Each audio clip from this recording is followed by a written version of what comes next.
La radio est une imagination. Imagination. La vôtre. Bienvenue sur iRadio. jërë ngeen mbokk yi daleen ak jàmm ci iRadio ak ITV canal 15 bu TNT ak canal 395 ci seen décodeur canal 7 ñu àndaat ak yéen altine ak aljuma bu jot seen biir émission tey la altine moo tax dañu ñëwaat ak yéen nag ci waxtu wi waxtaanee mbirum tàggat yaram rawatina nag ci biir réew mi waaye itam ci programme bi tey daanu am wàllu Sénégal ak Brésil nga xam ne match amical la ci Singapour la lay amee fan la waajtaay bi toll ndax jamono ji équipe nationale bu Sénégal mi ngi Paris donc est-ce que le groupe est au complet daañu ci ñëw nu mu gën a yaatoo en tout cas ñoom Brésil ñoom ñi ngi Singapour déjà match bi c'est vrai que ce sera un match très important également historique une première on va dire mais gannaaw loolu daañu ñëw également waxtaanee nos lions du Sénégal nga xam ne les performances les différentes performances donc de nos joueurs dans les championnats européens daañu ci ñëw nu mu gën a yaatoo et puis voilà suñu invité tey boo nee football local rek boo ko tuddee yaakaar naa ni ku ne xam na ko ci biir réew mi muy le président Mbaye Diouf Dia des présidents Mbour Petite Côte mooy sunu gan tey également am nañu fi sunu benn confrère on va dire parce que moom itam journaliste togolais la li ko fi indi mooy coupe UFOA bi nga xam ne jamono ji mi ngi am ca Thiès et que ñu jëm ci demi-finale yi Steve Lavon suñu gan la on va revenir avec lui très en détail sur le déroulement bien sûr de cette coupe d'Afrique cette compétition UFOA on va dire et puis xool contour yeeg yooyu mais lépp dañ ci ànd ak Babacar Ndaw Faye ci njàppandalam Babacar ñu ngi lay nuyu. maa ngi lay fay Bouba. yaakaar naa ne programme bi mat na. waaw dafa mel ni programme bi c'est assez riche comme on a dit c'est du football d'ici et d'ailleurs. Oui. On a je crois tout ce qu'il faut pour en parler. Ok, quand on dit ici et ailleurs on a le tournoi de l'UFOA qui se déroule chez nous. Le championnat national qui n'a pas encore démarré. Et puis comme tu l'as dit l'équipe nationale avec nos envoyés spéciaux Sékou Seydi à Singapour et puis Ibrahima Kamara à Paris. D'accord, donc ici et ailleurs le sport c'est sur ITV et sur iRadio également. Sékou Seydi du côté de Singapour, Ibrahima Kamara du côté de Paris et que je rappelle que les Lions vont s'envoler vers Singapour dans un peu moins de 3 heures. Ils vont quitter Paris pour Singapour. Mais déjà, président Mbaye Diouf Dia, président Mbour Petite Côte, nee na un peu Mbour Petite Côte à l'heure du cappuccino et de spaghetti bolognaise quoi, voilà. waaw mais maa ngi leen di leen fay di leen gërëm parce que nag maa ngi ko wax Babacar léegi. depuis 2017 demuma ci rajo yeeg télévision yi yu mel nii parce que charge yi quand même amoon na doole trop. c'est vrai mais yéen moom kenn mu leen bañal dara. parce que quand même il faut que tout le monde se mette pour accompagner li ngeen def c'est performance et puis c'est bien c'est très professionnel. donc am nañ fierté pour ñëw fekk si leen. d'accord jàkkaarloo ak auditeurs yi en même temps bon li nga waxee question bi c'est exactement ça. Depuis avant-hier, on a un trio de coachs, un préparateur physique, un entraîneur principal, son adjoint et un interprète comme ay italien la ñu. Oui. ñun Italie spaghetti rek lañ ci gënoon xam.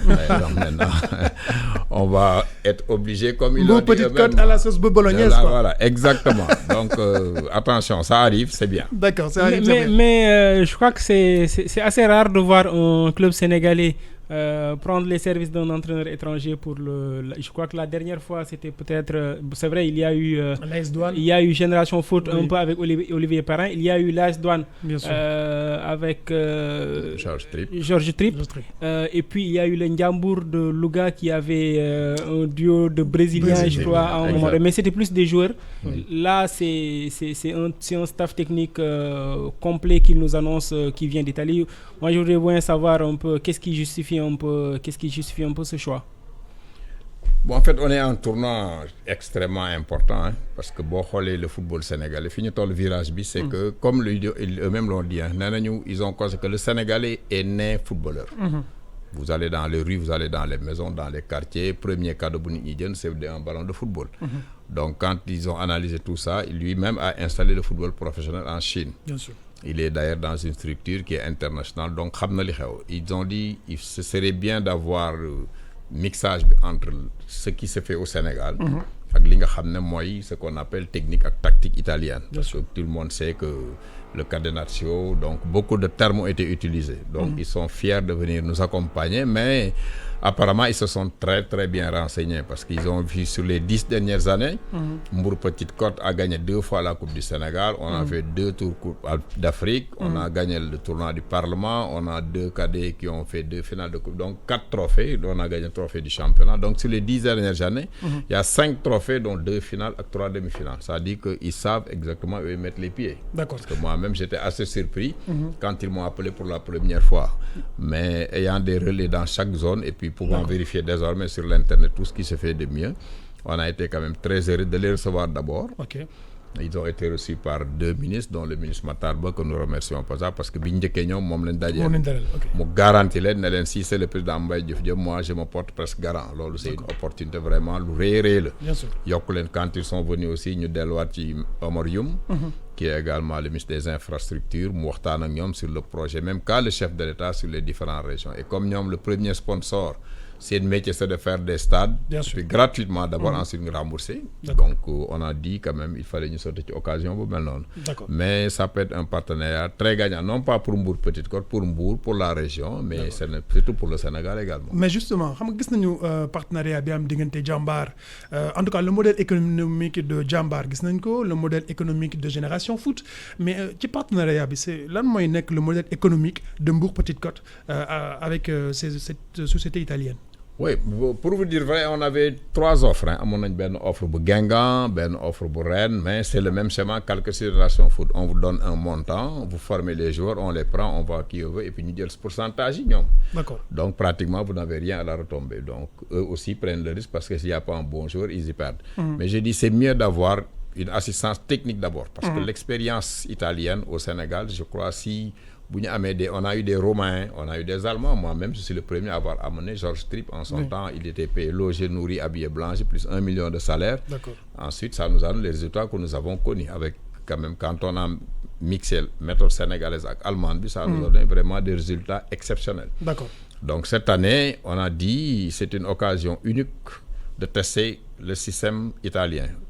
Au départ, on était parti pour dire le mais ce qu'il dit, comment il a réagi après analyse avec le comité exécutif, le bureau et tout le monde, on s'est dit quand même il faut pousser le bouchon encore un peu plus fort. C'est-à-dire qu'au lieu de prendre un entraîneur qui va avoir des difficultés, nous prenons un entraîneur, un préparateur physique et également un superviseur qui peut être en même temps adjoint. Et un traducteur, j'ai vu un traducteur. Il y a un traducteur qui était un joueur sénégalais qui a joué quelques années en Italie et qui accepte d'intégrer le projet. Mais les salaires, quand on voit le staff, prise en charge, Babacar Ndaw Faye, comme les clubs sénégalais, ils ont des problèmes, certains en tout cas, pour faire un salaire de manière, je vais dire, constante et tout. Mais comment ça va se passer pour que ce staff italien-là, tenir sur le plan financier?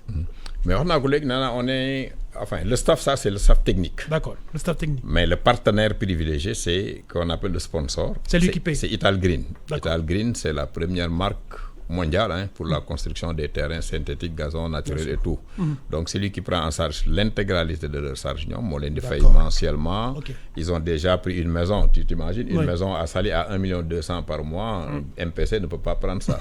Ils sont en train de voir dans le championnat des Maliens, des Guinéens d'ailleurs pour contacter l'aide. La société prend en charge également cet aspect-là. Nous, ce qu'on donne, c'est la matière et l'expertise sénégalaise. Parce que quand même, quoi qu'on se dise, ils ont aussi à gagner. Bien sûr. Quand ils viennent, ils vont nous piquer quelque chose, donc l'or amoul égal. Donc ils vont les prendre en charge sur les 3 premières années. Et maintenant, quand on a un joueur qui a été détecté et vendu par le FIFA Football Factory International, il y a un pourcentage de 50% qui va vers le sponsor et les 50% vont rester pour le club. D'accord, mais il n'y a pas de risque qu'il y ait une forme d'ingérence de la part, parce que le staff technique aussi obéit à certains critères. Si jamais ils ne sont pas en accord avec la direction locale, si dans la façon de gérer le club ou dans les résultats, si ce n'est pas ça ne répond pas aux exigences du club, est-ce qu'il ne risque pas d'y avoir une forme d'ingérence? Enfin, c'était la question la plus épineuse d'ailleurs. Nous rencontrons, on a dit, c'est pourquoi j'ai insisté pour qu'on laisse le staff qui était sur place intégrer directement le staff italien. C'est-à-dire aujourd'hui nous avons 4 entraîneurs. Il y a les 2 Italiens, le préparateur physique, il est en dehors. parce que là, c'est pour la préparation physique, supervision, caméra vidéo. Mais on a nos 2 entraîneurs, Ablaye Diakhat et Jo Balokoun, qui étaient là, qui intègrent. Donc, ils sont 4. Avec cette méthode, eux-mêmes, ça les avantage, parce qu'ils ne peuvent pas prendre le risque de venir débarquer sans connaître ce qui se passe au Sénégal. Ils ont besoin d'être accompagnés sur les 3 premières années. Donc, le risque sera partagé entre nous, mais on a Lamine Kane qui est également avec nous, qui est un entraîneur féru.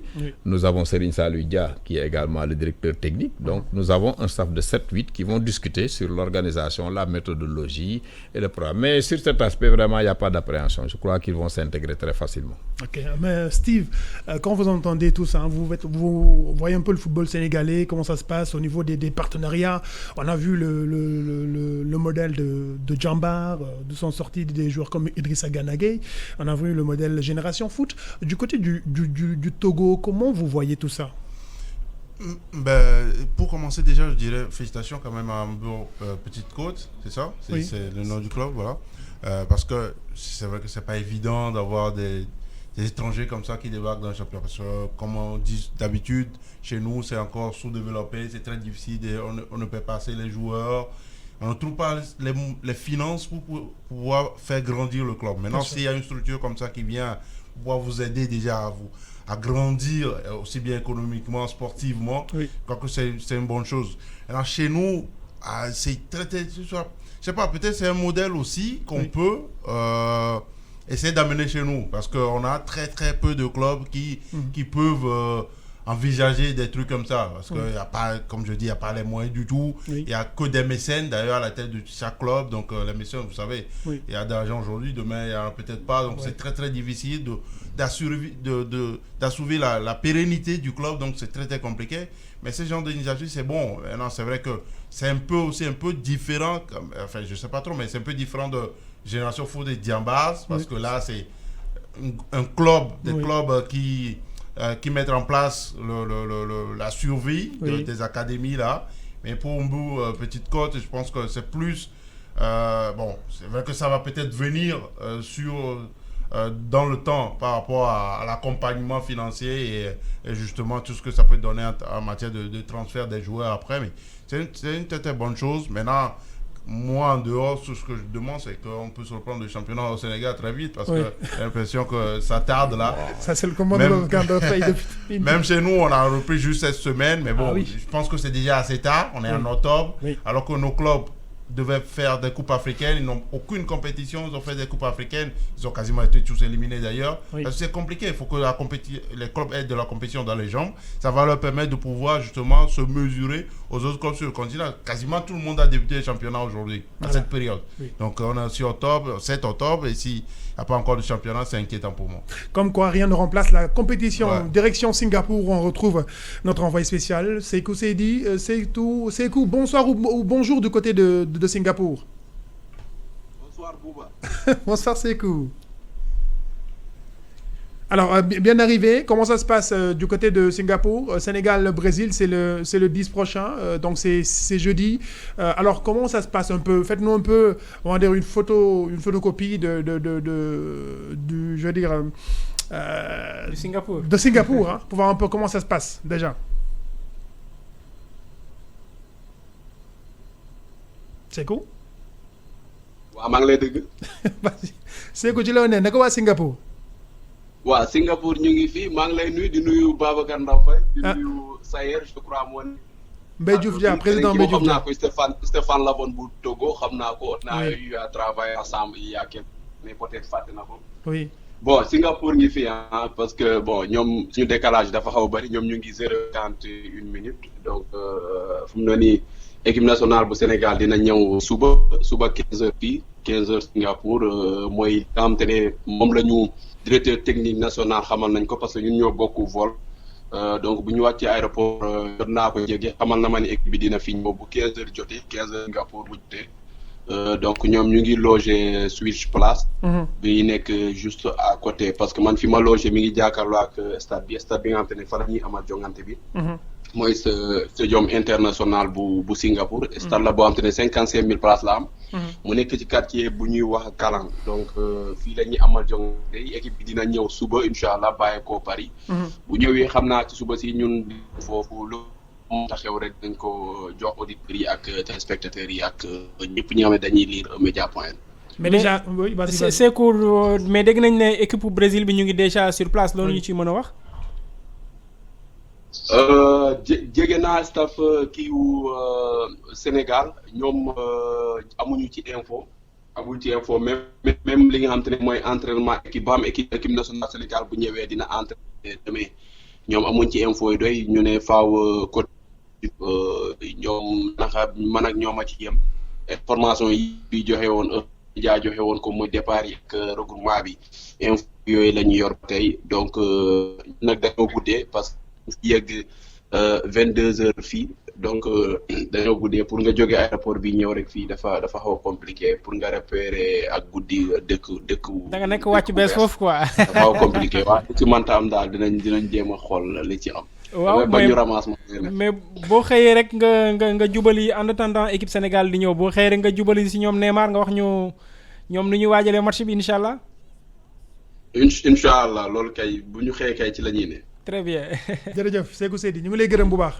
à demain. jërëjëf. voilà moo ñu nekkal ci Singapour match Sénégal Brésil bi jeudi le 10 octobre donc ca Singapour mais président bi nga déggee Sénégal Brésil déjà fu ñaari équipe yi tollu ak fi Brésil tollu ak fi Sénégal tollu sur le plan continental yow bi nga déggee match bi lan moo njëkk a ñëw sa xel. bon wax naa ko. Ben xaritan ku yaa xam ne entraîneur d'ailleurs l'italien m'en a parlé l'autre jour. Il s'est posé la question pourquoi période bi ñuy jouer ak Brésil parce que oui parce que xam nga ñoom dañu am planning c'est-à-dire nous allons vers une coupe d'Afrique des éliminatoires avec des équipes. Bien sûr. Bon si on bat le Brésil lui il pense qu'on va dañu pousser des ailes quoi donc les petits ça va être difficile donc ñoom la préparation quand tu joues une compétition on se prépare en fonction de la compétition mais il y a des matchs yoo xam ne c'est des matchs plutôt parce que nous on est à peu près, je vais vous le dire, sur le plateau, on est après un groupe de 5 ou 6, depuis le comité de normalisation, et comme président Diagne, nous avions systématiquement refusé de jouer la France, parce que nous demandons 1000 fois. Pourquoi? Parce que période bobu ñu tolloon ba gagné France en 2002, am na période boo xam ne boo mesurer sa équipe boo fa demee mu gagné waat li nga liggéeyoon da ko yàq ci bëri c'est-à-dire chaque compétition day am moment bu ñuy eggee. Bon, je ne sais pas qu'est-ce qu'il y a comme incidence financière, mais moi, je n'aurais pas accepté de jouer le Brésil en période Bignotolni. La preuve... mais est-ce que d'où un match de prestige, on peut difficilement s'en passer? Oui, mais ça fait partie quand même de l'histoire. Non, ça fait 2 ans. Ça fait 2 ans, Babacar. Depuis 3 ans, on est numéro 1 en Afrique. Brésil mosul nango jouer avec Sénégal ci période yooyu pourquoi au mais moment ñoom ci seen communiqué fédération brésilienne dañu ne carrément que l'équipe du Sénégal est dans le top 20 mondial également numéro 1 en Afrique et c'est bien ils ont eu l'aval du staff technique brésilien pour affronter le Sénégal et le Nigeria donc doyul loolu oui non doyul ça ñoom baax na ci ñoom c'est vrai que on a rencontré les premiers le Brésil bu jouer aujourd'hui d'avoir rencontré les premiers des différents continents mais nous on est premiers depuis 3 ans. Oui. Aujourd'hui, on est pratiquement l'équipe à 45% du milieu. Hein. Mais les supporters sénégalais, dans casse, nous, on n'avait jamais des affiches si. Oui, période bon. Si ce match, Coupe du Monde, tout le monde aurait applaudi. Mais aujourd'hui, on va vers une compétition contre Burkina, pas de petites équipes, mais un style de jeu totalement différent. C'est-à-dire une préparation doit servir à quelque chose. C'est-à-dire si je prépare pour jouer Coupe d'Afrique, de jouer avec des équipes africaines. Donc, ñu dem Coupe d'Afrique attaqué nañ fi Aliou Cissé ci match ay Burundi nangam yu ndaw ndawani mais ça nous a servi à la coupe mais aujourd'hui si on joue le Brésil et qu'on gagne le Brésil ou que le Brésil gagne la bonne incidence le même sur notre préparation. Mais 2022 c'est plus bientôt en Qatar. Oui mais après il faut se qualifier d'abord pour jouer ces matchs là c'est-à-dire lu nekk compétition bu nekk dafa am moi je voudrais bien recueillir l'avis de Steve. Dafa am voilà je sais pas s'il a bien compris. Oui non j'ai compris. Vous ne trouviez pas l'opportunité de jouer le Brésil actuellement. Oui. Moi je suis plutôt surpris parce que je me dis que c'est quand même un très très bon match. Moi je vous envie parce que jouer le Brésil ça n'arrive pas tous les jours. Oui. Après oui, là où je peux rejoindre le président, je me dis peut-être s'il y avait eu 2 matchs, on joue au Brésil et puis une équipe africaine après. D'accord. Oui, moi ça m'aurait plus intéressé. Là j'ai l'impression qu'ils vont jouer juste que le Brésil. Oui. Ouais, alors qu'il y avait la place. Il y a le Brésil qui va jouer 2 matchs par contre. Oui. Le Sénégal et le Nigeria. Un seul match. Voilà, j'ai l'impression que ce n'est pas très très bien cogité de ce côté-là parce qu'on aurait pu faire 2 matchs. Quasiment toutes les sélections font 2 matchs. Nous on va faire 2 matchs. On joue contre le Cap-Vert et la Guinée équatoriale. Oui. Bon, ça c'est fondamentalement dans la préparation des éliminatoires du mois prochain. Donc oui, après je pense que ce match-là, contre le Brésil. Peut-être que le président ne le dit pas assez, mais il y a forcément une incidence financière assez forte quand même, parce que je pense que le Brésil a mis le paquet. Clairement, puisque c'est le Brésil qui invite. Exactement, jouer deux équipes africaines comme ça veut dire qu'ils ont mis le cachet et que le Sénégal va avoir son compte. Donc bon, j'espère qu'Aliou Cissé verra ce qu'il veut à travers ce match-là. C'est vrai que c'est pas contre une équipe africaine, mais bon, c'est quand même des joueurs de classe internationale et que forcément vous pouvez apprendre quelque chose. Parce que vous jouez comme Neymar, Thiago Silva, des joueurs comme ça, forcément vous apprenez quelque chose. Maintenant, bon, l'opportunité, je ne sais pas trop, mais bon, c'est bien quand même de jouer au Brésil. Et à quel type de match faudrait-il s'attendre? C'est vrai qu'il y a l'entraîneur qui, avec notre envoyé spécial à Paris, qui a parlé de stratégie face au Brésil. C'est vrai que le Brésil, quand on entend les noms qui sont sur cette liste-là, ça fait forcément... Mais je ne te coupe pas, Babacar, mais quand tu entends Aliou dire on n'a pas peur du Brésil, qu'on n'a pas peur, c'est quand on a peur qu'on dit qu'on n'a pas peur. et ça se ressent justement. Vous n'aurez jamais l'entraîneur du Brésil ou le président dire on n'a pas peur du Sénégal. Ça dit ce match-là, à ce moment, n'a aucun sens. Aujourd'hui, je crois qu'il fallait prendre des équipes. Comme il a dit, bon, maintenant... Après, le Brésil, c'est quand même du Brésil, ça reste le Brésil. On a joué le Brésil une fois. C'est le grand favori, normalement, forcément, avec des joueurs de cette envergure, Neymar, Firmino, Gabriel Jesus, Thiago Silva. On va se retrouver peut-être dans la position préférentielle du sélectionneur, lui qui aime si bien verrouiller. ouais, mais ce serait dommage aussi, parce que si vous jouez au Brésil, ouvrez-vous, apprenez, parce que c'est vrai que l'équipe en face, voilà, ce serait mieux de s'ouvrir et d'apprendre. On peut mettre le but, ça? Ah oui, mais ça veut dire qu'on n'aura rien appris, parce que oui, bon, c'est pourquoi je dis, je ne sais pas ce que Aliou Cissé veut véritablement dans ce match-là. Oui. Parce que sinon, moi, à sa place, j'ouvre le jeu. Oui. Les joueurs sénégalais sont de talent. Oui. Il y a de grands talents dans ce jeu. Ils peuvent battre le Brésil en ouvrant le jeu, en jouant comme le Brésil.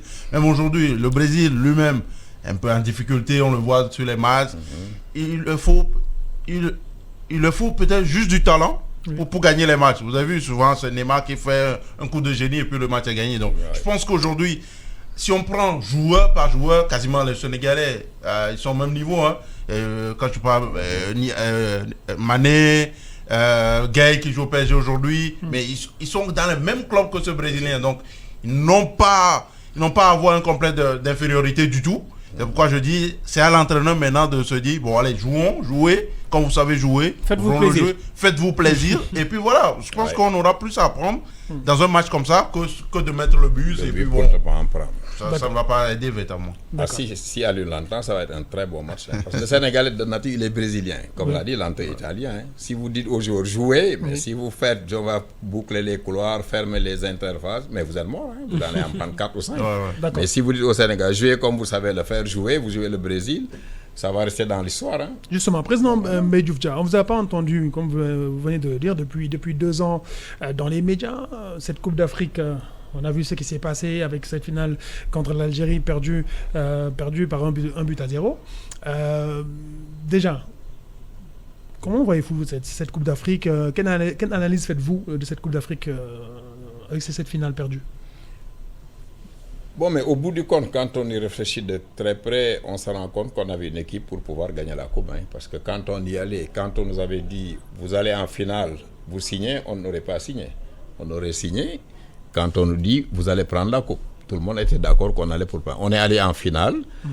Les joueurs, eux, étaient hyper constants. Mais je crois que les dirigeants, en arrivant en finale, ils se sont dit déjà, on est au bout du rouleau. Pourquoi les dirigeants? C'est les joueurs qui sont sur le terrain. Non, les joueurs, moi, j'ai les échos, je sais ce qui se passe.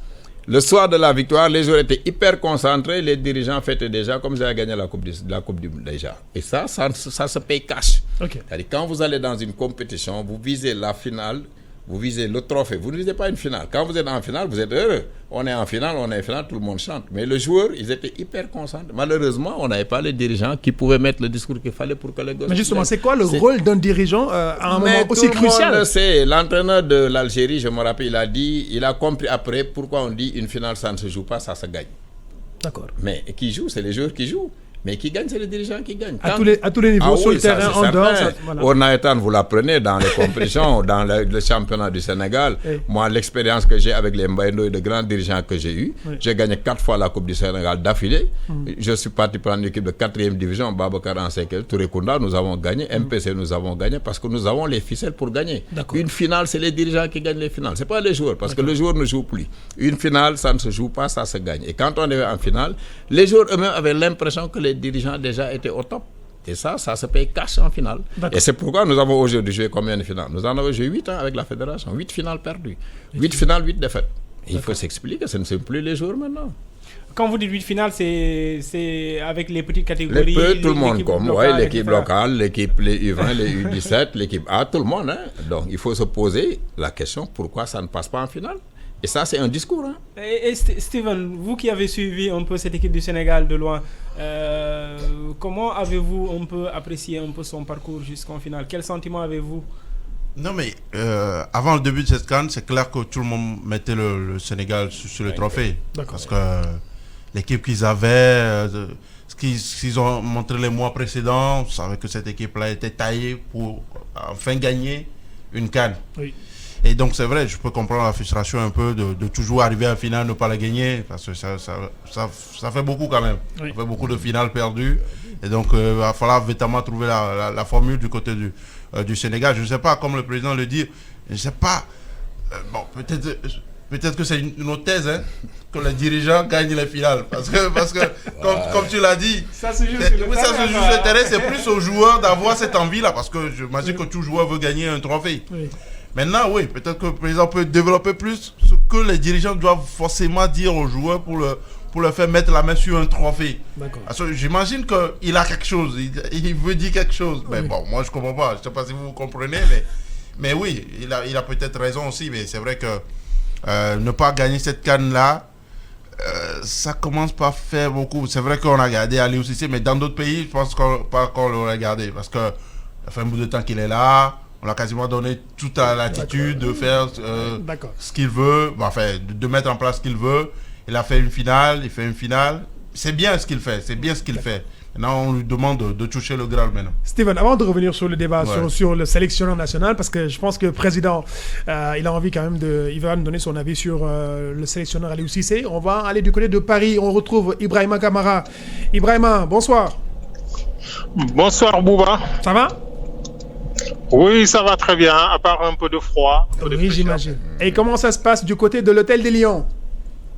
L'ambiance est très très bonne ici à Bouba. L'équipe doit être au complet ce soir. Les Lions sont actuellement en route vers l'aéroport pour prendre leur vol à destination de Singapour. Le coach Aliou Cissé a rassuré les supporters. Malgré la distance, il aimerait que les supporters viennent nombreux pour booster l'équipe dans cette rencontre contre le Brésil. Mais malheureusement, la distance ne permet pas à beaucoup de supporters de se déplacer. Et des billets d'avion qui coûtent excessivement cher vu la distance, car Singapour est à 13 heures de vol de Paris. Et donc, les Lions sont pour le moment au complet et ils s'acheminent vers l'aéroport pour prendre leur vol qui doit décoller d'un instant à l'autre pour Singapour. Alors, Ibrahima? Allô? Oui, Bouba, oui, je vous entends. Ibrahima, c'est Babacar Daoufay. Je disais, vous dites que les Lions sont au complet. Ça veut dire que le gardien de but, Edouard Mendy, va finalement faire le voyage? Oui, Edouard est de la partie. Il est dans le groupe, donc il est là. Il s'est entraîné aujourd'hui avec les Lions. Il y a que Mbaye Niang qu'on a aperçu dans le hall de l'hôtel, mais on nous fait savoir que Mbaye Niang est forfait pour ce match. Mais pour le reste du groupe, les garçons sont là. Ils sont actuellement prêts pour le match contre le Brésil, Babacar. Mbaye Niang, il a quoi concrètement? Pas d'infos? On nous a pas expliqué dans les détails. En tout cas, il est venu à l'hôtel rencontrer ses camarades, le coach et le staff technique. Ils ont un peu échangé. Nous n'en savons pas plus. Nous n'avons pas eu plus d'informations, plus de détails sur le forfait de Mbaye Niang. Nous avons essayé d'en savoir un peu plus auprès de Lamine Diatta, mais rien n'a filtré dans le cas de Mbaye Niang. Voilà. Merci beaucoup Ibrahima Kamara du côté de Paris. On se retrouve très bientôt pour la suite, n'est-ce pas? Merci à vous, merci Bouba. Merci beaucoup. C'était Ibrahima Kamara depuis Paris, donc président. Mbaye Niang forfait, on vient de l'entendre. Edouard Mendy qui était apparemment blessé. Également, je pense qu'il va être forfait, même s'il fait le voyage, il ne va pas jouer puisqu'il avait une élongation. Contre la Lazio. Il n'a pas joué Il n'a pas joué ce week-end. le week-end, c'est Salin qui l'a remplacé. Déjà, je rappelle que notre invité ce soir, c'est le président Mbaye Diouf Dia, président de Mbour Petite Côte, et notre confrère Steve Lavon, journaliste togolais qui est venu pour le tournoi de l'UFOA. Mais déjà, le débat sur le sélectionneur de l'équipe nationale, Aliou Cissé, a été agité juste après cette Coupe d'Afrique. Fallait-il vraiment le garder? Président. Bon, c'est une question assez embarrassante. Je crois que moi, en tant que président de fédération, je ne l'aurais pas gardé. Pourquoi? Je l'aurais gardé d'abord s'il fallait qu'il soit renforcé par des experts, parce qu'à l'une, tout seul ne peut rien faire. Il a à côté de lui qui? Steve Bogart. Régis Bogart, oui. Bogart, moi j'étais avec lui aux Jeux Olympiques pendant 3 ans. Pendant 2 ans, il est préparateur mental, c'est pas un entraîneur. D'accord. Son adjoint, il n'a pas d'argent. À l'une, travaille tout seul. Et c'est pas possible. Quand vous avez une équipe de cette trempe-là, il faut quand même un entraîneur de très Mais lui dit qu'il fait des résultats avec ce staff-là. Il dit j'ai eu une finale de Coupe d'Afrique, je me suis qualifié pour la Coupe du Monde. Avec ce staff-là, si je sens le besoin de renforcer mon staff technique, je le ferai. Aliou Cissé. Oui, mais en sport, moi je dis toujours qu'en sport, il n'y a que les résultats qui comptent. Les résultats, je dis, j'ai pas joué 4 finales, 5 finales. Le Camerounais ou même le Togolais. Mais qu'est-ce que vous avez gagné au Sénégal? Vous avez gagné quoi? Avec Aliou 12 ans, 8 ans, vous avez gagné quoi? Mais on peut quand même constater le progrès qui a été fait entre. Je suis parfait. Moi, j'étais avant Aliou à la fédération. Tout le monde me disait tu es pro Aliou, pro Aliou, pro Aliou. Mais je disais souvent il faut le renforcer. Ça, c'est dans tous les staffs du monde. Moi, dans mon équipe, je prends un entraîneur, mais je ne vais pas laisser l'entraîneur tout seul. Aliou, il est tout seul sur son banc, le pauvre. Il est tout seul. Je dis que si vous mettez Bogard et puis l'autre qui est, vous avez trois Français qui sont pratiquement ses adjoints. C'est pas possible. Mais lui ne sent pas pour le moment le besoin. Mais lui ne le dira pas, vous ne verrez jamais que. Mais ça, c'est la. Mais apparemment, je crois que sa position a un peu évolué. Si l'on en croit un peu le rapport qu'il a déposé sur la table de la fédération, il serait en tout cas plus ouvert au renforcement du staff. Et je crois que le président Senghor, qui était notre invité il y a 2 semaines, avait également émis un avis en ce sens et que ce serait en tout cas à l'étude. On va essayer de voir ce que ça va donner pour les. Mais c'est une bonne chose, c'est ce qu'il faut faire. On va justement, je crois, il y a Aliou Cissé qui est. Qu'on a écouté avec notre correspondance ce matin après la séance d'entraînement. Il va nous en dire plus sur la préparation de ce match surtout.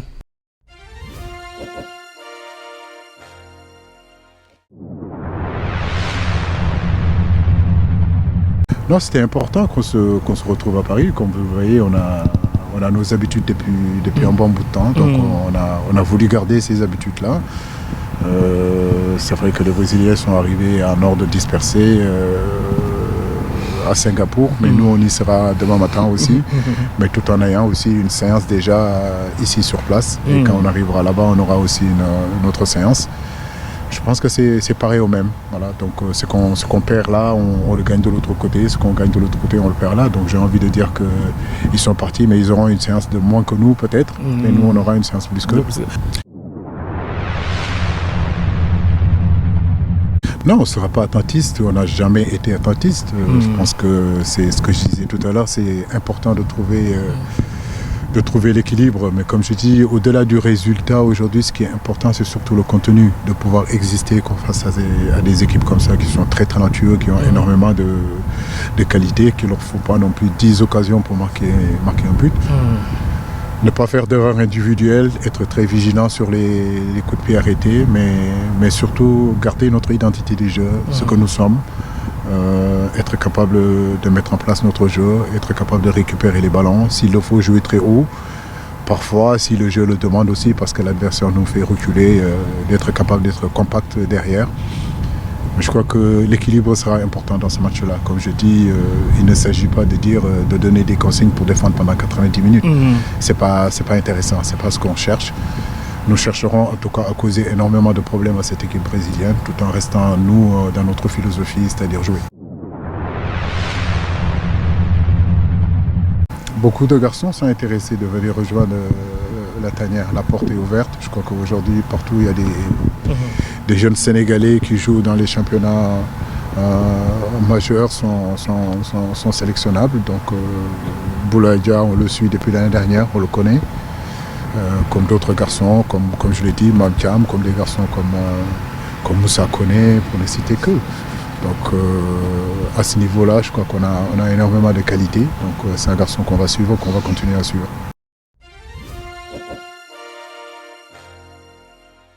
Voilà, c'était un instant Aliou Cissé, c'était ce matin, n'est-ce pas Babacar Ndofey, lors de la séance d'entraînement à Paris. Ouais, c'était lors de la séance d'entraînement à Roissy et c'est la séance qui précède un peu ce voyage vers Singapour qui va durer, comme l'a dit notre envoyé spécial Ibrahima Kamara, qui va durer 13 heures. Oui. Et puis les grandes informations, c'est surtout l'absence le forfait de Mbaye Niang qui s'ajoute à celui de Edouard Mendy. Donc l'avant-centre plus le gardien titulaire, mais il lui reste donc un groupe de 21 joueurs pour aller affronter cette équipe brésilienne. Steve, vous avez suivi Mbaye Niang en équipe nationale lors de la CAN qui a manqué de réussite. Et puis une fois de retour au Stade Rennais qui a un peu retrouvé son bon rythme, et là pour ce match de prestige il est encore forfait. C'est dommage parce que c'était justement l'occasion de montrer que bon voilà, il n'était pas aussi nul comme on l'a vu à la CAN, parce que vu de loin, on a dit non mais qu'est-ce qu'il fait, parce qu'il a quasiment tout raté. Oui, qu'est-ce qui se passe, parce que on l'a tellement trouvé bien à la Coupe du Monde. C'est vrai qu'il n'avait pas beaucoup marqué de but non plus, mais il était bien dans le jeu, il apportait beaucoup, il pesait sur les défenses. Et puis là, à la CAN, c'était justement l'occasion de crever l'écran, marquer des buts et mettre son impact sur cette équipe-là. Bon, après, oui, c'est dommage, surtout, je pense que pour lui-même, ça doit le faire chier de ne pas pouvoir faire un match contre le Brésil. Mais bon, ça donne aussi une possibilité à Lio de pouvoir mettre en place un autre dispositif avec d'autres joueurs également qui ne jouent pas peut-être pas assez avec lui. Donc, c'est toujours bien. Bon, on ne souhaite jamais la blessure de quelqu'un, mais c'est toujours bien lorsque vous êtes à la place d'un entraîneur, lorsqu'il y a un qui n'est pas là, vous dites, ah, ça tombe bien, je vais pouvoir essayer quelqu'un d'autre pour voir ce que lui peut donner dans notre dispositif. Donc, c'est pas une si mauvaise chose. D'accord. Mais président Mbaye Diouf Dia, je pense qu'on a déjà avec quand je pense à des joueurs comme Gana Gueye, je pense automatiquement à vous. On en a discuté tout à l'heure hors micro. Vous avez toujours cru à la petite catégorie, vous êtes toujours battu pour qu'on puisse participer à des compétitions sur le plan continental ou même hors continent. Aujourd'hui, vous êtes satisfait, et est-ce que le travail que vous avez démarré avec bien d'autres se poursuit? Oui, parfaitement. Ça, il faut au moins reconnaître que la fédération, sur cet aspect, a fait du très bon travail. Oui. Je crois que Idrissa était capitaine de l'équipe cadette. Oui. Mbaye Niang, je l'ai sélectionné en équipe U20, il avait 16 ans. Oui. 16 ans, administrativement, on a fait une faute administrative, ce qui a valu qu'il n'était pas sélectionné pour les Jeux Olympiques de 2012 déjà. Oui. Ça veut dire que nous avions quand on démarre avec le comité de normalisation, avec le président Diagne Ndiaye, personne n'y croyait, pratiquement. Il y avait très peu de dirigeants. Ils avaient même fini par... Vous disiez même, président Mbaye Diouf, arrêtez avec ça. Arrêtez, ça n'a pas marché. Ils ont même renvoyé Abdoulaye Tall de Cambérène, qui était comme moi maire de petite catégorie. Ils ont remplacé vice-président chargé de la petite catégorie. Ils l'ont supprimé d'ailleurs. Oui. Et ensuite, quand on est arrivé, il a fallu se bagarrer fermement avec l'appui du président Lamorde, du président Diagna. Oui. Certains ne croyaient même pas, parce qu'ils disaient qu'en Afrique, avec l'âge, la fraude, on ne s'en sortirait jamais. Je dis, mais il faut essayer. Oui. Parce que tant qu'on n'a pas essayé, on ne peut pas donner des exemples. Aujourd'hui, l'histoire nous a donné raison. Sur ceux qui étaient là en 2008 éliminés, qui se sont qualifiés en 2012, Pape Ndiaye Souaré, Gana, Moussa Konaté, Sadio, Modou Kara, tout le monde, il fallait simplement y greffer de grands noms pour pouvoir aller. Et ce qui a fait qu'aux Jeux Olympiques, on a presque ébloui tout le monde. Hein. Ce qui s'est passé, c'est qu'on a arrêté très très peu les demi-finales et cette génération est arrivée à terme. Maintenant, il faut continuer le processus. Malheureusement, vous voyez qu'on donne des primes de 500 000, 1 million match nul, 1 million c'est les gosses qui ont fait 2 Coupes d'Afrique, finale 2 Coupes d'Afrique. Oui. Aujourd'hui, ils attendent les primes de 500 000 francs à ce jour. C'est-à-dire les U20. Les U20. Ah oui.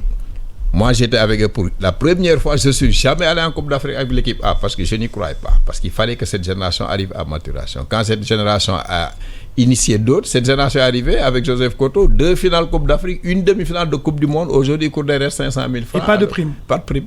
À ce jour, je vous parle. 500 000. Ah oui, mais si on continue comme ça, les gosses n'ont plus d'ambition. Ils ont des familles. Moi, j'y reçois tellement d'appels de tout le monde. Mais malheureusement, vous venez de la Coupe d'Afrique, de la Coupe du Monde, il y a suffisamment d'argent. Avant de donner même à la presse sportive 50 millions, aux supporters 30 millions, mais pensez à payer ces jeunes-là. Ils ont fait 2 finales de Coupe d'Afrique, ils sont allés à une demi-finale de Coupe du Monde. Personne n'a fait une demi-finale de Coupe du Monde. Aujourd'hui, ils attendent les primes. Et l'argent est là. Personne ne réagit parce que c'est la petite catégorie. Les dirigeants ne sont pas primés. Ils sont primés quand ils sont avec l'équipe A. Mais quand ils sont avec l'équipe des petits gars, personne n'est primé. Donc ça n'intéresse personne. Et si on continue comme ça, on va recommencer notre art d'avant indépendance. Hein.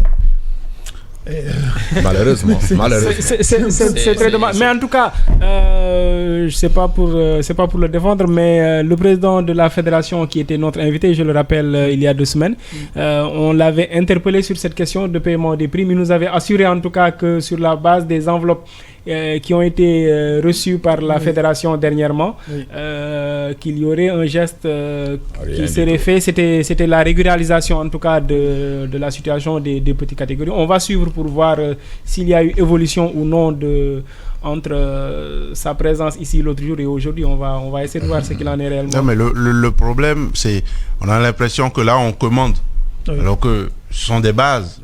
Les joueurs, ils ont joué, ils ont été à des niveaux assez élevés, mais récompensez-les. Il n'y a pas, enfin, s'il n'y a pas d'argent, on comprendrait. Là, peut-être tout le monde voit qu'il y a de l'argent quand même. Le Sénégal a fait une finale de Cannes, il y a de l'argent qui rentre, il y a les matchs amicaux que vous faites. Participation à la Coupe du Monde, il y a moins. Exactement, il y a beaucoup d'argent qui rentre de la FIFA. Non, mais là, s'il n'y avait pas d'argent, on comprendrait, mais là, il y a de l'argent, et donc il faut donner. Moi, surtout pour des U20, c'est important de récompenser. Moi, au Togo, j'ai toujours combattu qu'on récompense financièrement la U17, parce que je me dis, ils ne sont pas encore majeurs du tout. On peut peut-être... Ouais, ça aussi, c'est un élément qui est assez intéressant à voir. Est-ce que pour un joueur qui est âgé de moins de 18 ans, comment se passe la procédure? Moi, je dis, on ne donne pas de l'argent. Ou bien soit on les récompense en... comment on dit ça? C'est souvent le Mali qui fait ça bien. Lorsque la U17 gagne un truc comme ça, ils rentrent, on leur donne soit des terrains ou bien même des villas déjà construits. Comme ça, là, vous avez déjà un avenir. Maintenant, à partir des U20, oui, ok, U20, parce qu'il y a des 18 ans, 19 ans, 20 ans même, ils sont déjà majeurs, ils savent ce qu'ils peuvent faire avec de l'argent. Ils peuvent en être conscients. Donc, je pense que c'est important de recommencer. Mais déjà, président, un joueur mineur, je pense que le tuteur légal peut toucher la prime. Oui, mais si c'est les U17, mais malheureusement, aujourd'hui, c'est des U20, c'est des majeurs. Hein. Bien sûr, ils sont l'âge majeur au Sénégal, c'est 18 ans. Eux, ils ont 20 ans. Ils ont joué une finale de Coupe d'Afrique à Dakar. On a dit s'ils étaient à Dakar. Ils sont partis faire la même chose en Zambie. On a joué une finale en Zambie. Pendant qu'on jouait en Zambie, les gens avaient 30 millions par jour, prime de victoire. 30 millions? 30 millions. Ils ont promis aux gosses 1 million, prime de victoire. Donc demi-finale, quart de finale, finale, tout compris, ça fait moins de 5 millions. Malheureusement, ils sont partis à la Coupe du Monde. Ils sont arrivés en demi-finale d'une Coupe du Monde, ce que le Sénégal n'a jamais fait. Aujourd'hui, c'est ces mêmes personnes qui rendent les primes. Et pourtant, alors que l'argent est là. On voit d'autres jeunes joueurs qui émergent. Je pense à John Lopi, à Crépin Diatta. C'est les jeunes qui continuent de se battre chaque année, chaque 2 ans. Oui, parce que tout ce qui reste, ils ont l'ambition de pouvoir décrocher un contrat professionnel, de voyager, d'aider leur famille. Mais leur famille commence par ce qu'ils ont fait d'exploit dans leur pays. Bien sûr. On a joué une demi-finale à Dakar. On a une finale. On a joué une finale en Zambie. 2 finales consécutives. Une demi-finale de Coupe du Monde. Ce que même l'équipe A n'a pas fait. Et ces gosses-là aspirent à l'équipe nationale. Si vous n'avez pas de respect, c'est même pas de respect, de considération pour la petite catégorie, ça ne marche pas. Les U17, on peut dire, le tuteur légal peut passer comme ils le font d'ailleurs. Quand il y a des comparaisons. C'est comme, mais prenez les entraîneurs. Les entraîneurs nationaux, il y a qu'à l'université qui est payé. Aucun entraîneur n'est payé au Sénégal, aucun. Tout le reste, ils ont des piges. Vous allez en regroupement, on vous donne 250 000, aucun. C'est par prestation. C'est par prestation. Vous avez un entraîneur qui pendant 2 ans ne joue pas, qui est entraîneur national, qui attend 2 ans pour avoir une pige d'1 semaine. C'est-à-dire, c'est la méthode. Non, ça pose un problème. C'est l'organisation générale qu'il faut revoir. Je suis d'accord qu'ils ne peuvent pas payer tout le monde, mais quand les gens font des exploits, 2 finales de Coupe d'Afrique, U20, enchaîner sur une demi-finale de Coupe du Monde et courir derrière des primes qui ne fait pas, parce que quand c'est l'équipe A, les primes sont déjà à l'hôtel. Dès qu'ils gagnent, tout le monde est payé. Mais pourquoi tout le monde est? Parce que les dirigeants qui les accompagnent ont les mêmes primes que les joueurs, les mêmes qualifications. Moi, si je suis tout seul avec l'équipe, la petite catégorie, demandez qui va à la petite catégorie, ce soit Sambotop ou Kermadior ou Mohamed Sam ou quelqu'un d'autre. Mais aucun vice-président n'a jamais presque accompagné une équipe de petite catégorie. Personne, aucune. D'accord. Alors, la seule personne à qui, je sais, Ablaye Sow, tiens, parce que nous avons fait le Liban ensemble, nous avons il s'est battu, mais quand on est tout seul devant une fédération, quand même, c'est assez compliqué. Hein? Moi, je lui parle assez souvent, il est sensible aux problèmes, mais je crois que c'est ces petits détails qui font que quand même on a une finale, les gens perdent souvent. Mais que faut-il faire réellement, Président? Il faut faire un tableau de bord conséquent. Quand vous dites à des jeunes, si vous gagnez ce match, vous avez tant, il faut le respecter. C'est le minimum qu'on puisse faire à un joueur. C'est le minimum. Parfaitement. Et ça a été décidé. J'étais en réunion avec Samba Top, avec Djibril Wade. Passé, le Cameroun, on a battu le Cameroun 3-0. On a éliminé... on est allé en finale avec l'histoire qu'on a connue sur ces histoires avec le petit Ibrahim Ndiaye. Ils ont fait donc une finale à Dakar, une finale en Zambie, une demi-finale de Coupe du Monde. Et ils attendent toujours. J'espère que... ça, quand même, il faut quand même que la fédération puisse régler ça. Parce que tant qu'on règle ça, c'est pas le problème. C'est l'équipe A qui va s'en pâtir. Hein. Moi, je dis, quand on parle de dirigeants, je dis souvent que c'est les dirigeants qui gagnent les matchs. C'est ces petits détails-là. Parce que, comme on l'a fait, kenn du ko soxoral. Dañuy ñaan sa équipe bañ a gagner pour que ñoom ñu mën a jot seen xaalis. Et chaque fois, pourquoi vous n'entendez plus des problèmes de primes dans l'équipe A? Tout a été réglé. Comment régler? Parce que les dirigeants ont le même prime que les joueurs. Et donc ça se règle rapidement. Mais et alors, est-ce qu'il faut primer les dirigeants enfin, moi je trouve ça assez incongru. Bon, ça ils ont maintenant dit c'est une délégation. Moi je suis même d'accord. Quand je vois le comité, certains qui sont avec l'équipe A, les vice-présidents ont touché à peu près presque des dizaines de millions. Les autres qui n'est pas avec l'équipe A du comité exécutif demandent 3 millions, on a fait un scandale. Alors à quoi s'en tenir? C'est impensable. Soit vous faites une cagnotte commune que vous divisez pour tout le comité exécutif, ou vous partez en tour de rôle, mais c'est les mêmes personnes qui partent, c'est les mêmes personnes qui reçoivent les mêmes primes, et les autres attendent toujours. Même les petits qui gagnent les trophées ne sont pas payés, parce qu'il n'y a plus de problème de primes dans l'équipe A, parce que maintenant ce n'est plus l'équipe qui est primée, c'est la délégation qui est primée. Et quand la délégation est primée, mais l'argent sort rapidement. D'accord. Et on parle directement de la Coupe UFO donc 2019 qui se tient du côté de Thiès avec déjà, il ne reste plus que 8 équipes, les 4 qualifiées en play-off et autant en play-down. Barakanda Faye, avec on aura également Sénégal-Mali. En demi-finale. Je pense que là, ce serait intéressant d'avoir l'avis de Steven Lavon, qui, on le rappelle, est venu spécialement au Sénégal pour suivre ce tournoi. Ce qu'il en a retenu jusque-là, le niveau des matchs. Quel est le match un peu qui à votre avis, valait vraiment le coup d'être regardé? Ouais, jusque-là, je pense que Bénin-Sénégal était un très bon match.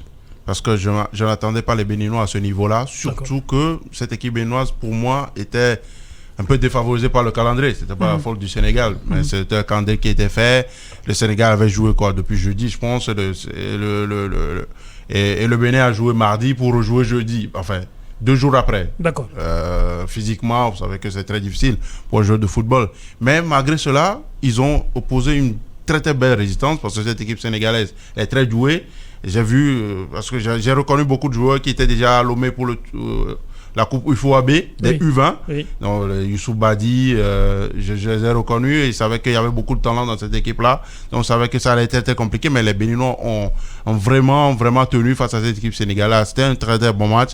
Et j'espère que le match en demi-finale contre le Mali sera aussi d'une aussi bonne facture parce que les Maliens, pour moi, c'est la meilleure équipe du tournoi actuellement. Ouais, justement, les Maliens, c'est une équipe c'est un pays qui a une très grande tradition de petite catégorie. Voilà, toujours. Et à côté de cela, il y a également toujours une grosse rivalité entre le Sénégal et le Mali sur toutes les compétitions sportives. Je pense que ça va donner un très très bon match. Il y aura du piquant. Voilà, ça va donner un très très bon match. Mais déjà, Steven, on rappelle que les 4 équipes qui sont dans le dernier carré pour les demi-finales sont assurées d'encaisser 12 millions de francs CFA. Président, les problèmes de primes déjà, je pense que...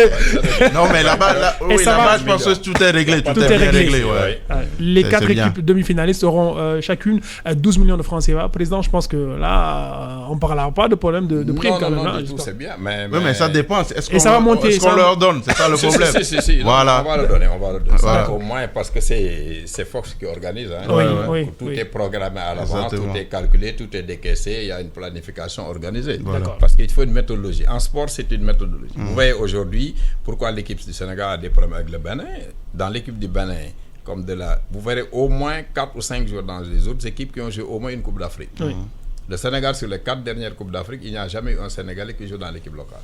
Ça pose un problème. Ça dit qu'aujourd'hui, le football local doit être revalorisé. Vous avez 18 joueurs, mais vous dites au moins le meilleur buteur du championnat, le meilleur gardien du championnat, le meilleur défenseur, le meilleur milieu, au moins les 5 joueurs doivent être sélectionnés pour l'équipe A. Ça sert non seulement de... Après, c'est aussi un problème de niveau qui se pose. Est-ce qu'ils ont réellement... Mais Babacar, je vous mets au défi de moi. Les 3 dernières Coupes d'Afrique, les équipes qui l'ont gagné ont joué avec au moins 60% de joueurs locaux. D'accord. La Coupe d'Afrique, ça gagne toujours. Il y a l'entraîneur national qui dit qu'il ne sélectionne pas de joueurs. C'est qu'on n'a pas compris. Je vous dis, la Zambie qui a gagné, la Côte d'Ivoire ou même la dernière. Vous ne pouvez même pas citer 4 joueurs de l'Algérie ou 4 joueurs de la Zambie. Quand la Zambie venait pour gagner la Coupe, le Sénégal était super favori. 23 joueurs, 23 professionnels. Il y avait 2 Zambiens qui étaient dans les clubs européens. Et moi, Steven, j'ai envie de citer l'équipe d'Algérie avec Babacar. Je disais, quand je vois des joueurs comme Ben Lamri, le défenseur central, il joue en Arabie Saoudite, à Benacer, qui joue dans la... Aux Zamalek. Non. Ils ont gagné la Coupe d'Afrique. Je pense que par rapport à la déclaration que soulevait Babacar tout à l'heure, c'était pas bien. C'était pas bien. Sidorf a dit ça quand il est arrivé au Cameroun. Et bon, c'est lui qui n'est pas resté longtemps. Non, parce que je pense qu'il faut toujours que le travail... Parce que si Sidorf dit ça, il se prive de son meilleur joueur, Bassego, qui... Oui, et même Oukanjo qui a pris sa retraite internationale après. Non, nous on est en Afrique. Oui, c'est vrai que peut-être aujourd'hui le Sénégal a la chance d'avoir 23 joueurs qui évoluent dans 23 grands clubs, ou bien qui jouent tous dans de grands clubs, mais on ne peut pas oublier le champion local. Sincèrement, on ne peut pas. Et comme le président dit, oui, moi je pense qu'à chaque sélection, on doit pouvoir au moins trouver le meilleur buteur du championnat déjà. Parce que c'est pas facile de marquer des buts. Même si c'est au Sénégal, c'est pas facile de marquer des buts. Et je pense que, si la gestion technique aussi travaille, c'est-à-dire qu'on peut trouver le meilleur gardien, un meilleur défenseur, un meilleur milieu de terrain. On a de très bons gardiens dans le Et donc, je pense que dans chaque sélection, pour les dates FIFA ou bien pour une compétition du Sénégal, on doit pouvoir trouver au moins 4 joueurs issus du cru local. C'est pas normal qu'on sorte toujours 23 joueurs. Justement, dans ce tournoi UFOA, il y a un joueur qui tape de plus en plus l'œil des observateurs. C'est l'arrière gauche Khadim Diaw. C'est bizarre pour une sélection A qui a un souci d'arrière gauche, au point de faire jouer un arrière droit à gauche. Exactement. Un arrière droit qui est actuellement d'ailleurs blessé. Je pense que malheureusement, après, c'est difficile de plaider pour sa cause puisque le championnat national n'est pas ça aussi c'est un autre gros problème. Out depuis le mois de mai. Exactement. Ils vont pas jouer régulièrement s'ils ne jouent pas avec l'équipe nationale jusqu'au mois de novembre, peut-être au mois de décembre. Ça va faire 6 mois sans non, je suis difficile. C'est là où les coachs souvent ils brandissent ça, ils disent on n'a pas de compétition chez nous. Vous voulez que je prenne un joueur qui est à la maison? Et ça, nous-mêmes, on a ce problème, comme vous l'avez parlé tout à l'heure, d'un latéral. On manque de latéral gauche en équipe nationale du Togo. On dit il y a un joueur dans le championnat. Il manque de latéral gauche oui, quasiment. Non, c'est un poste qui est un peu compliqué actuellement. Je ne sais pas si vous faites attention, mais même sur le continent, je trouve qu'on ne retrouve plus les latéraux gauche comme avant. Donc c'est très compliqué. Chez nous, on a ce problème-là. C'est pourquoi on a fait jouer souvent les centraux là-bas, on a fait jouer les latéraux droits à gauche, mais ça ne donnait pas. Alors on disait au coach, il y a un joueur là qui joue dans un club ici. Il dit ça fait 3 mois que le championnat n'a pas démarré. Vous voulez que je prenne? Non, mais il faut aider. Ça aussi, c'est un ensemble en fait. Voilà, ça encourage aussi les joueurs déjà. Ça encourage aussi les clubs qui travaillent avec ces joueurs-là. Je te dis, le travail qu'on fait, c'est vu déjà au niveau de l'équipe nationale. Parce que tout le monde, comme le président l'a dit, aujourd'hui, quasiment tout le monde, à la fédération, tout le monde ne regarde que l'équipe A. Il faut dire la vérité. Même au Togo, c'est comme ça. C'est l'équipe A que tout le monde regarde. Parce que, comme on l'a dit, il y a quand même une compétition comme ça, tout le monde y va. Et tout le monde touche la prime que les joueurs aussi touchent. Donc, forcément, ça les intéresse. Mais déjà, Steven, avant de revenir au président, toujours restons dans ce tournoi UFOA, mais déjà, le niveau, comment jugez-vous le niveau de ce tournoi-là? Non, sincèrement, je vais peut-être vous étonner, mais pour moi, le niveau, c'est pas Non, c'est pas du tout. Non, c'est pas du tout ça, sincèrement. J'ai trouvé qu'il y avait plus de rythme, plus d'intensité. Il y a 2 ans au Ghana, j'étais à Cape Coast, j'ai vu toute la compétition aussi, que ici. Je ne sais pas. Bon, je sais pas trop si c'est la chaleur parce qu'il fait chaud quand même à Thiès. Je viens de là, il fait super chaud. Je ne sais pas si c'est ça, mais sincèrement, le niveau, il est assez faible. J'imagine que j'espère qu'on pourra avoir un technicien qui est sur la compétition, pour nous dire vraiment, moi c'est mon ressenti. D'accord. Je m'endors souvent devant quelques matchs, plusieurs d'ailleurs, depuis le début, je m'endors souvent, je suis en tribune, mais je ne vois rien, quoi. Il n'y a pas d'étincelle. Vous avez vu d'ailleurs, si vous voyez les stats, il n'y a pas de but. Il n'y a que quelques équipes comme le Mali, peut-être comme le Sénégal, qui ont réussi à marquer 3 buts sur un match. La Côte d'Ivoire aussi entre-temps, mais dans l'ensemble, c'est faible. J'ai vu la Sierra Leone la dernière fois, non. Oui, je le comprends aussi, non pas le championnat depuis 1 an quasiment, donc c'est compliqué. Donc tout ça là, et c'est bien qu'on ait ce genre de compétition parce que ça va aider nos pays, justement, nos championnats. Après, ce que je voulais soulever pour finir, c'est ce sera difficile aussi d'avoir des équipes locales compétitives si, après chaque championnat ou bien après chaque saison, les meilleurs joueurs des clubs partent. Je ne sais pas si vous avez ce problème-là au Sénégal, mais chez nous, c'est-à-dire qu'il y a un club, si c'est moi, c'est-à-dire le joueur qui sort la tête de l'eau à la fin de la saison, il va se chercher ailleurs. C'est le problème de tous les championnats. Partout. C'est compliqué, c'est compliqué. C'est compliqué parce que même ici c'est pareil. Voilà. Les Idrissa Gana Gueye, les Sadio Mané, une fois qu'ils font de grosses prestations, la preuve même les Ismaël Sarr, ils font une grosse saison, ensuite la saison suivante. Après, on ne va pas les empêcher d'aller chercher mieux ailleurs. Après, c'est surtout ça, c'est l'aspect économique qui exactement, c'est ça. Ça veut dire qu'il faut que nos clubs locaux puissent trouver le financement nécessaire pour pouvoir garder les clubs. Parce que si un bon joueur reste au moins dans un club 2-3 saisons, vous allez voir que le niveau même du championnat, du club et du championnat va s'élever. Sinon, c'est après chaque saison. Mais justement, on fait les meilleurs joueurs. Vous avez un président de club, président Mbaye Diouf Dia. Alors, comment ça se passe entre les salaires et les charges? Oui, bien sûr. Mais Steve a dit exactement, il a touché là où ça fait mal. Hein. Oui.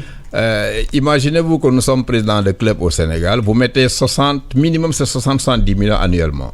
Vous savez, quand vous gagnez le championnat, vous avez 20 millions de francs CFA. Oui. Et on vous dit vous recevez ça dans 2 ans ou 3 ans. Ah non, mais on a le même problème. Vous mettez 60 millions pour gagner le championnat, la Fédé vous donne 20 millions. Sur les 20 millions, on vous dit vous attendez 1 an ou 2 ans pour récupérer. Donc, on est obligé de lâcher les meilleurs joueurs. Parce que si la Fédé avait revalorisé le championnat, le vainqueur 120, 130 millions, tu verrais des joueurs qui toucheraient 800, 900 millions. Bien sûr. Mais quand il s'agit de l'équipe A, même pour un match de préparation, on a mis 1 milliard, on a mis 900 millions, 90 millions, et que le football national est en rade, ça pose un problème.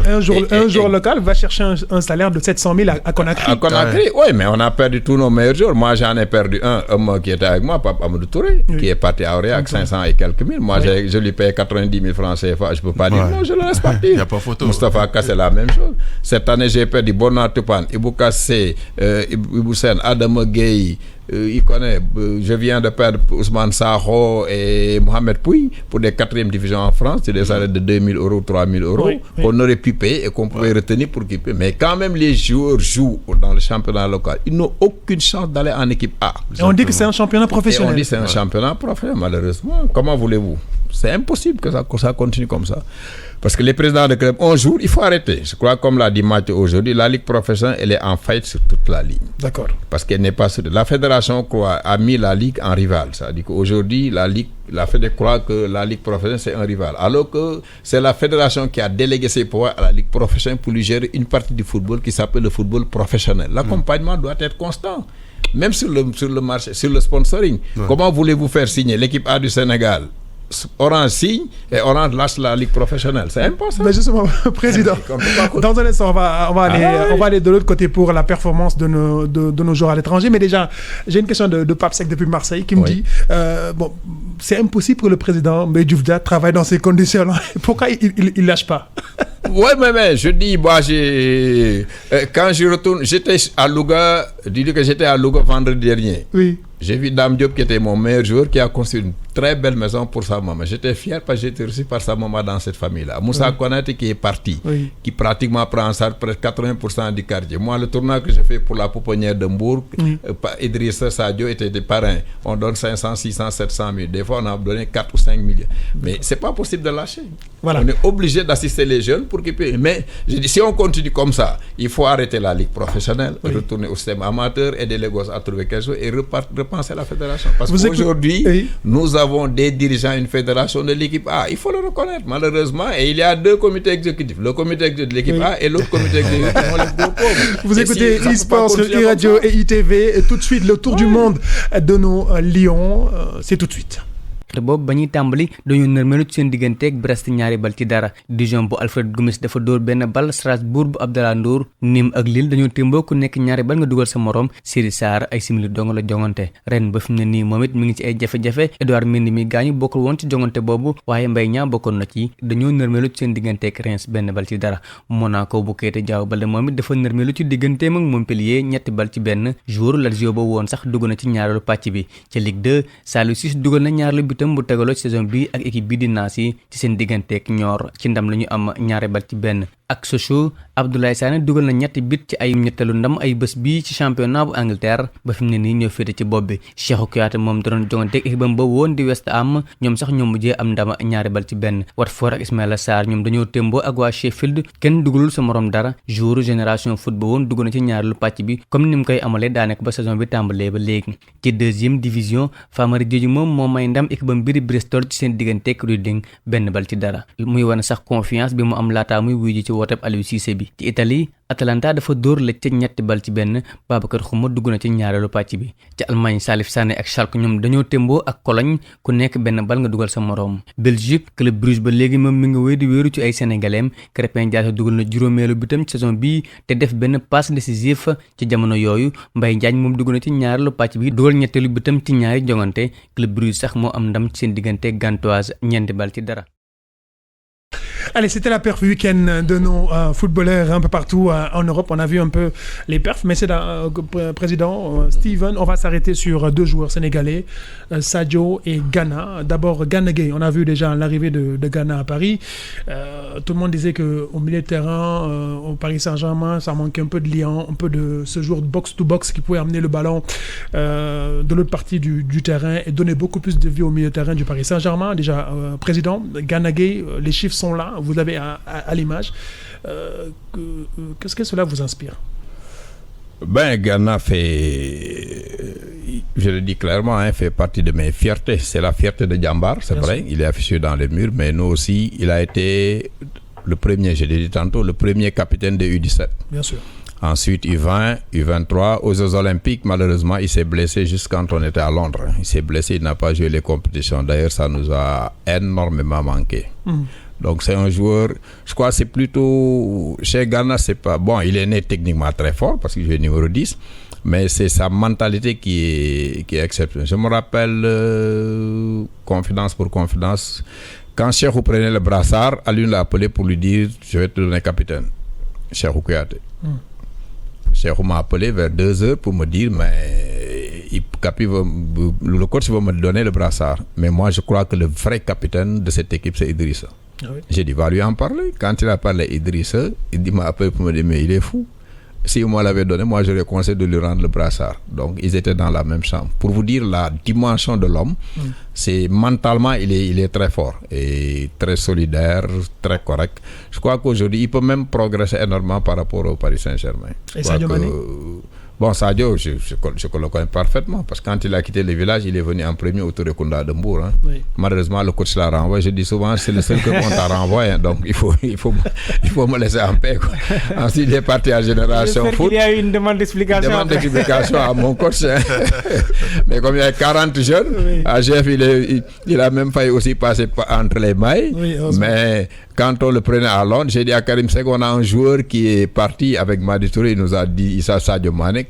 Ils m'ont dit non, il est trop petit pour pouvoir jouer. J'ai dit Karim l'a dit, bon, il faut l'appeler. On l'a fait jouer.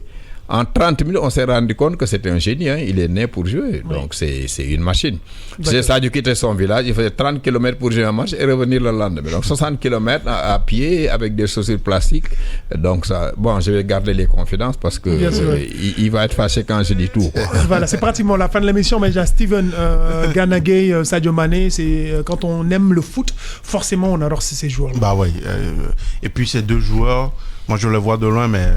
Comment ils sont vus au Togo? Sur le plan de la personnalité, c'est exceptionnel. Tout le monde, tout entraîneur, tout président aimerait avoir ces joueurs dans son équipe parce qu'il ne faut pas de bruit, ils sont calmes, ils sont simples. Et puis Ghana, je pense qu'il arrive surtout dans un club où il va forcément s'épanouir. On le voit déjà sur le terrain.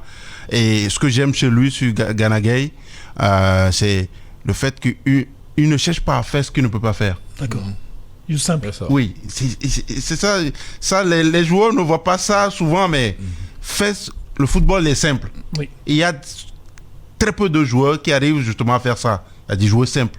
Il fait ce qu'il a à faire et puis il le fait bien. Le tout dans la simplicité. Le tout dans la simplicité, c'est super. Maintenant, Sadio Mané, il a encore progressé sur le plan du but, le sens du but. Et ça, c'est super. Parce qu'aujourd'hui, oui, on parle beaucoup des statistiques personnelles. Et s'il veut justement... On est tous désolés qu'il ne puisse pas avoir gagné le trophée des bêtes la dernière fois ou je ne sais pas comment ça va se passer pour le ballon d'or, mais c'est justement un ballon d'or potentiel et c'est super d'avoir des Africains comme ça, on est fiers. D'accord. Je pense qu'on est arrivé à terme de cette émission. Président, vous avez un mot pour nos téléspectateurs et nos auditeurs. Déjà, merci d'être venu. Ça fait 2 ans que vous n'avez pas exprimé au niveau de la presse. Vous êtes venu. Merci déjà pour ça. Mais déjà, c'est quoi la suite? Bon, la suite, c'est d'être hyper concentré sur Mbour Petite Côte. Hein, parce que Babacar en sait quelque chose, on se bat encore et le challenge que j'ai à Mbour, c'est de parvenir à unifier les clubs Mbour Petite Côte et Stade de Mbour. Je crois que vous verrez quand même une entité très forte. Mais simplement demander encore à la fédération, à travers mon ami Ablaye Sow, que je salue au passage, de faire tout pour donner la place qu'il faut au championnat local parce que on en a besoin pour faire une bonne vitrine dans le championnat. Et dans un coin de la tête, la Fédération sénégalaise de football? Je n'y pense pas. Je crois que je n'y pense plus. J'avais un projet avec là. Aujourd'hui, je crois que c'est ce qu'ils regrettent. Il y en a plein qui m'appellent. Je dis malheureusement, on a raté le train. Et quand le train passe, c'est assez difficile de retourner en arrière. Hein. Je crois, mais il faut conseiller la Fédé quand même. D'accord. Je passe souvent par Ablaye, qui est un ami, pour quand même que les gens fassent sur les jeunes surtout, leurs primes qu'il faut impérativement payer. Il y a également les meilleurs joueurs, le meilleur gardien, le meilleur buteur, les 3 meilleurs. Et le seul ami que vous avez gardé, vous avez quand même fait pratiquement 8-7 ans avec cette équipe. Oui, mais vous savez quand vous avez... Cette équipe fédérale. Oui, bien, sinon j'en ai plein. Hein. Peut-être plus de 7 ans, si on considère avec les... Le dernier fils de Dahaba qui est président de la Ligue porte mon nom, c'est pour vous dire tellement que je suis très impliqué. Samba Top qui est le président de la Ligue de Louga, pratiquement quand il est chez moi. Mais Ablaye, c'est un ami particulier parce qu'il a vécu chez moi, j'ai vécu chez lui, on se connaît quand on était encore en 4e division et il a un esprit ouvert et il dit ce qu'il pense exactement. Et ça, je crois qu'il peut servir énormément à la Ligue amateur pour que quand même le football puisse se développer surtout au niveau local parce qu'il faut éviter d'être une fédération de l'équipe A. Merci Président Djoumbé Dioufdia. Steven? Oui, ça a été un plaisir, ça a été un régal parce que je me suis retrouvé avec des connaisseurs de ballon et ça fait du bien de discuter de football comme ça et non, j'espère pouvoir revenir très très bientôt parce que je me suis vraiment plu ici à iRadio. Ce sera un plaisir, Steven Lavon. Babacar Ndofé, merci, à vendredi. Merci beaucoup, merci à nos invités et à tous nos auditeurs. Voilà, merci à vous. C'était votre émission e-sport sur iRadio et ITV. On se retrouve vendredi. Merci, bonsoir. La radio est une imagination. La vôtre. Bienvenue sur iRadio.